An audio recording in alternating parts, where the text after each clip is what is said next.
Dan termasuk kewajiban hati adalah bughdhu syaitan, membenci syaitan. Di dalam Al-Quran Allah Subhanahu wa ta'ala berfirman, inna syaitana lakum aduwwun fattakhiduhu aduwwa. Inna syaitana lakum aduwwun, sesungguhnya syaitan itu bagi kamu adalah musuh. Fattakhiduhu aduwwa, maka jadikanlah ia musuh. Sudah tahu kalau syaitan itu adalah musuh, maka jadikan ia musuh. Jangan sudah tahu syaitan adalah musuh malah ditemani. Setiap musuh pasti ingin mencelakai musuhnya, itu pasti. Musuh, kalau musuhnya celaka, dia akan senang. Begitu pula syaitan. Allah langsung yang menyatakan di dalam Al-Quran bahwa ia adalah musuh kita. Oleh karenanya jangan ditemani. Kalau kita menemaninya, pasti dia akan mencelakai kita. Maksudnya bagaimana berteman dengan syaitan? Orang kita tidak melihat dia dengan mata kita. Maksud berteman dengan syaitan di sini adalah mentaati segala ajakannya dan menurut segala larangannya. Ajakan syaitan itu pasti bertolak belakang dengan ajakan Allah. Larangan syaitan itu pasti bertolak belakang dengan larangan Allah. Jadi mudah sekali untuk menilai diri kita ini, apakah kita sahabat syaitan ataukah tidak. Jika ternyata kita tertarik dengan dosa, tertarik dengan maksiat, berarti yang mengajak kita untuk melakukan dosa dan maksiat itu adalah syaitan. Lalu kita turuti, sekarang berarti kamu adalah teman syaitan. Sebaliknya, ketika akan melakukan kebaikan, tiba-tiba berat hati kita, seolah-olah ada yang menahan diri kita untuk melakukannya, seolah-olah ada yang melarang kita untuk melakukan kebaikan tersebut. Lalu kamu tidak mau melakukannya, maka yakinilah bahwa yang melarang kamu itu adalah syaitan. Dan jika kamu menuruti larangannya untuk melakukan kebaikan, berarti kamu adalah kawannya. Na'udzubillah. Malam ini alhamdulillah kita bersama-sama berkumpul di tempat yang mulia, di masjid yang kita cintai ini, Masjid Nurul Huda, bersama-sama menunaikan sholat maghrib berjamaah, membaca wirid dan zikir bersama, berdoa bersama, belajar dan mengajar ilmu agama bersama. Ini adalah larangan syaitan ini. Syaitan tidak suka dengan acara-acara mulia semacam ini. Dia melarang kita untuk hadir ke sini. Makanya ketika kita ada niat untuk hadir ke sini, banyak was-wasnya. Rasa malas lah, inilah, itulah. Tapi alhamdulillah larangan itu kita tantang dan tidak kita turuti, sehingga malam ini kita dapat duduk bersama di sini, saling belajar dan mengajar ilmu agama. Berarti kita pada malam ini telah menjadi musuh syaitan. Beruntung orang yang menjadi musuh syaitan, karena Allah yang memerintahkan kita untuk menjadikannya musuh. Inna syaitana lakum aduwwun fattakhiduhu aduwwa. Kalau kita sudah menjadikan syaitan sebagai musuh, maka bughdhu syaitan, benci kepada syaitan itu otomatis langsung ada di dalam hati kita. Dan itu termasuk ketaatan hati. Jadi membenci yang haram, membenci syaitan, itu adalah ibadah. Untuk dunia dan membenci dunia, itu juga termasuk ibadah. Maksud membenci dunia, bagaimana orang kita hidup di dunia? Maksud membenci dunia adalah dunia yang membuat kita lalai daripada mengingat Allah Subhanahu wa ta'ala. Oleh karenanya sebagian ulama membagi dunia ini. Ada dunia yang tercela, ada dunia yang terpuji. Al-Habib Abdullah bin Ali Al-Haddad membagi menjadi dua di dalam kitab Al-Hikam. Dunia itu terbagi dua, kata beliau. Ada dunia yang tercela, ada dunia yang terpuji. Adapun dunia yang tercela adalah setiap urusan dunia yang membuat kita lalai daripada Allah, itu dunia yang tercela. Gara-gara dunia itu kita tidak sholat, berarti dunia yang kita lakukan saat ini adalah dunia yang tercela. Gara-gara dunia itu kita melakukan dosa. Gara-gara dunia itu kita menerima sogok dan suap. Gara-gara dunia itu kita rela menjual agama, bahkan kehormatan. Alhamdulillah, ini adalah dunia yang tercela. Inilah dunia yang wajib untuk dibenci. Namun ada juga dunia yang mahmudah, dunia yang terpuji. Dunia yang terpuji adalah dunia yang membuat kita semakin dekat kepada Allah. Orang kaya punya uang. Uang adalah bahagian dari dunia. Tetapi apabila uang tersebut disalurkan ke jalan-jalan yang baik, maka ia akan berubah menjadi akhirat. Karena akan menjadi simpanan pelakunya kelak di surga, di akhirat. Sehingga dunia yang semacam ini adalah dunia yang terpuji. Kita beli mobil, itu dunia, tetapi mobilnya kita bawa untuk ke tempat-tempat yang baik, ke majelis-majelis taklim, mengajak orang lain ikut bersama rombongan di mobil kita. Ini mobil dunia, tapi dunia yang baik yang akan menghantarkan kita ke akhirat. Ini adalah dunia yang terpuji. Imam Abdullah Al-Haddad juga mengatakan, innamal hayatud dunya lahun wa la'ibun. Di dalam Al-Quran disebutkan, kata Imam Abdullah bin Ali Al-Haddad, innamal hayatud dunya lahun wa la'ibun. Hanya saja kehidupan dunia itu adalah permainan dan kelalaian dan permainan. Apa kata Imam Abdullah Al-Haddad? Khud min lahwika wa la'ibika ma yanfa'uka fi akhiratik. Memang dunia tempat lalai dan tempat permainan, tapi ambil daripada permainan dunia itu yang bermanfaat bagimu di akhiratmu. Mobil permainan dunia itu, ya, tapi kita gunakan dia untuk membawa sahabat dan teman-teman kita ke majelis-majelis ilmu, maka dunia yang seperti ini akan menghantarkan kita kepada Allah Subhanahu wa Ta'ala. Jadi begitu. Disebutkan, Inna Allah Ta'ala lam yanzur ilaiha mundu khalaqaha lisyiddati bughdhihi laha. Sesungguhnya Allah Ta'ala lam yanzur, tidak pernah memandang ilaiha, kepada dunia, mundu khalaqaha, dari sejak Allah menciptakannya. Kenapa? Lisyiddati bughdhihi laha, karena bersengatan bencinya Allah laha, bagi dunia itu. Dunia Allah yang menciptakan, tapi dari semenjak Allah ciptakan, Allah tidak pernah memandanginya. Karena dunia itu dibenci sama Allah dan dianggap sepele sama Allah Ta'ala. Kalau Tuhan alam semesta, Tuhan kita Allah Subhanahu wa Ta'ala saja membencinya, maka kita juga harus membencinya. Kenapa? Karena itu adalah wujud bukti cinta kita kepada Allah. Orang yang mengaku cinta kepada Allah, maka dia akan mencintai yang dicintai Allah dan membenci yang dibenci Allah Subhanahu wa Ta'ala.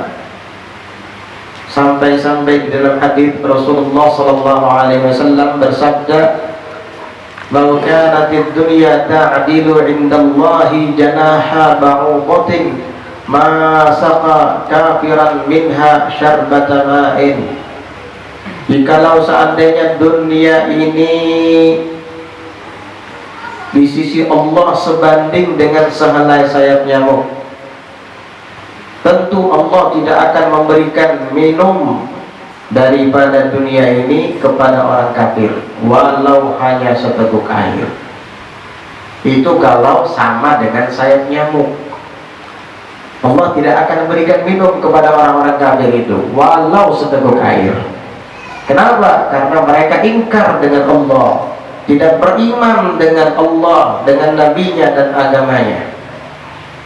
Pasti Allah tidak akan berikan mereka minum walau seteguk air jika ada nilainya seberat sayap nyamuk. Tapi ternyata malah orang kafir itu bukan hanya seteguk air, diberikan oleh Allah Ta'ala dunia, diluaskan untuk mereka seluas-luasnya. Ini menunjukkan bahwa ternyata sehelai sayap nyamuk di sisi Allah lebih berharga daripada dunia. Seandainya sama saja seperti sayap nyamuk, gak usah lebih besar dari sayap nyamuk, sama saja seperti sayap nyamuk, gak dikasih sama Allah Ta'ala orang kafir itu nikmat dalam dunia ini walau seteguk air. Tapi ternyata dunia itu lebih berat sehelai sayap nyamuk di sisi Allah Subhanahu wa Ta'ala. Lebih bernilai sayap nyamuk sehelai lagi, bukan dua helai, sehelai sayap nyamuk di sisi Allah daripada dunia. Kecil dunia itu, gak ada harganya di sisi Allah Subhanahu wa Ta'ala. Makanya dikasihkan sama Allah Ta'ala kepada siapa yang mau. Ambil saja, ambil saja.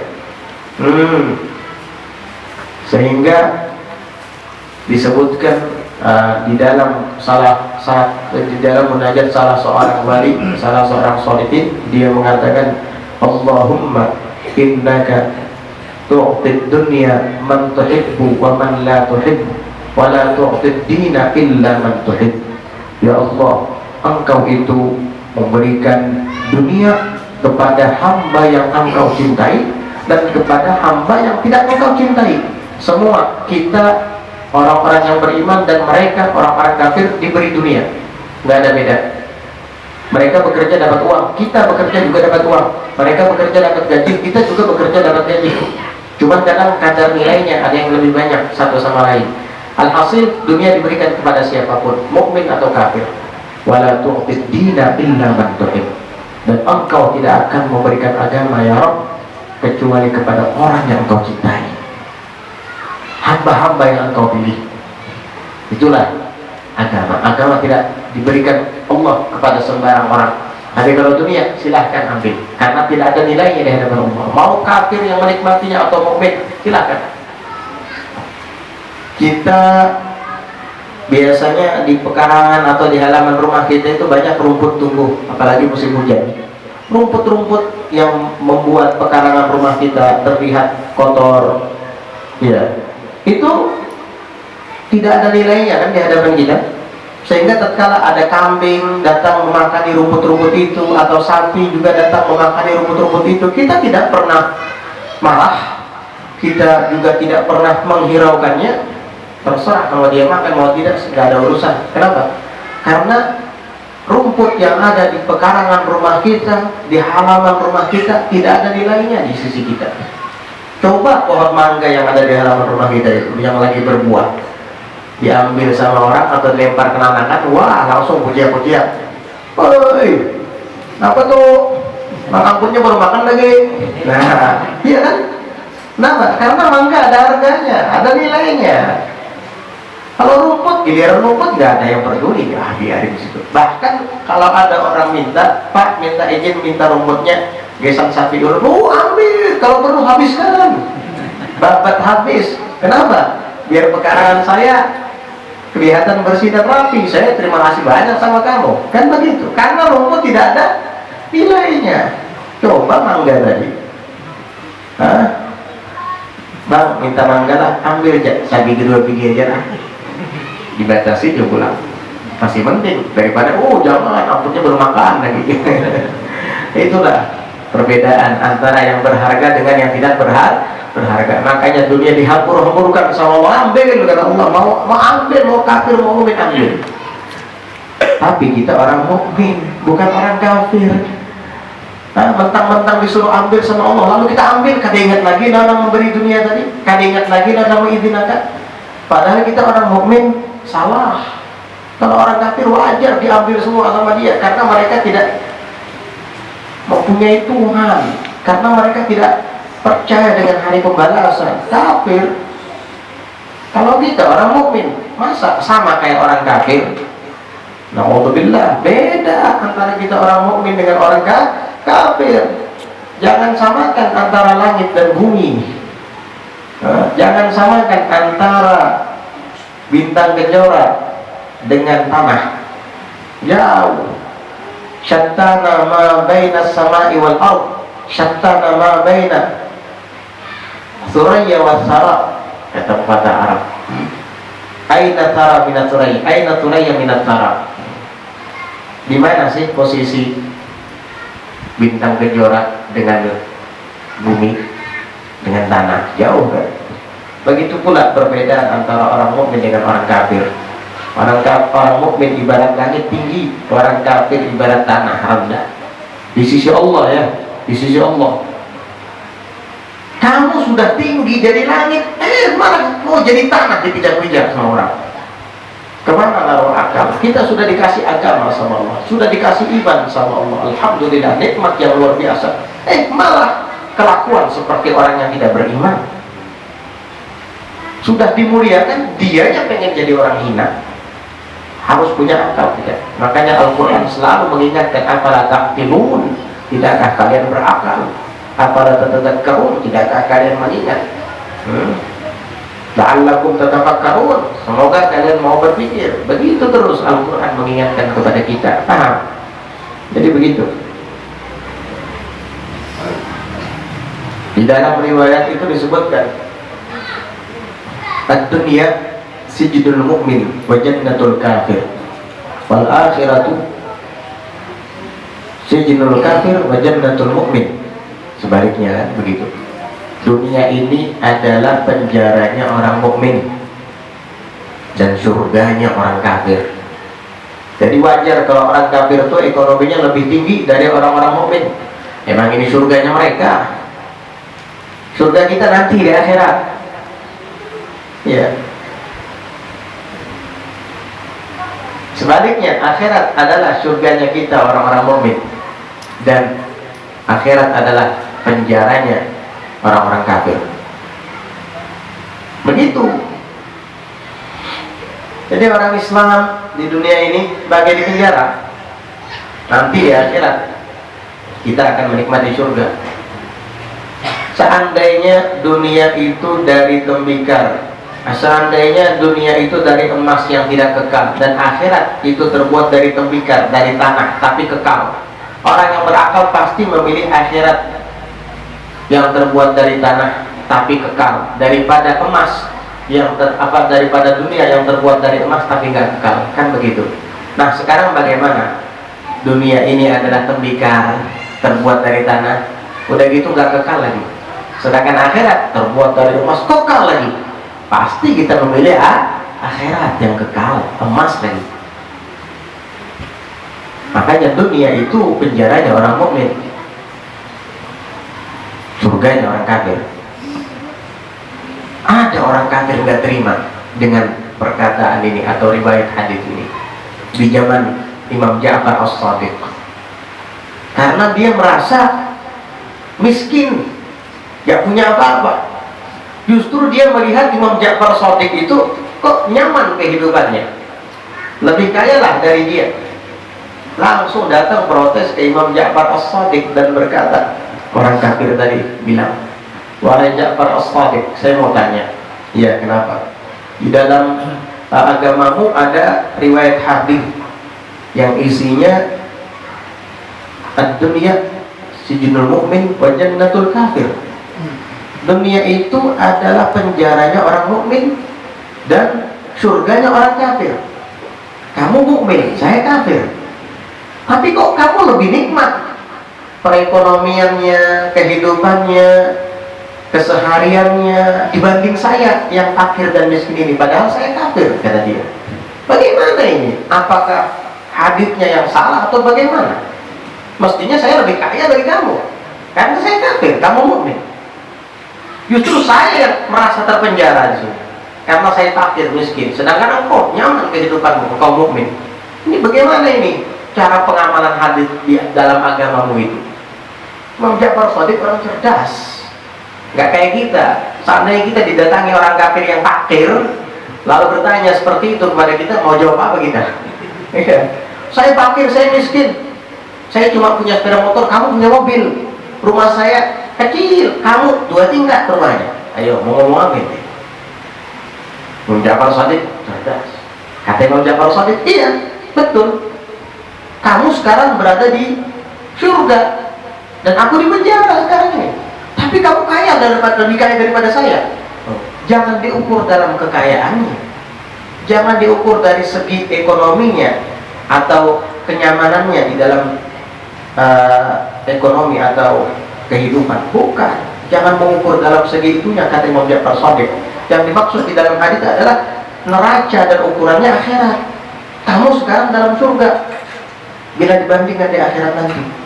Kenapa? Karena kalau di akhirat nanti kamu di neraka, berarti kamu sekarang di surga.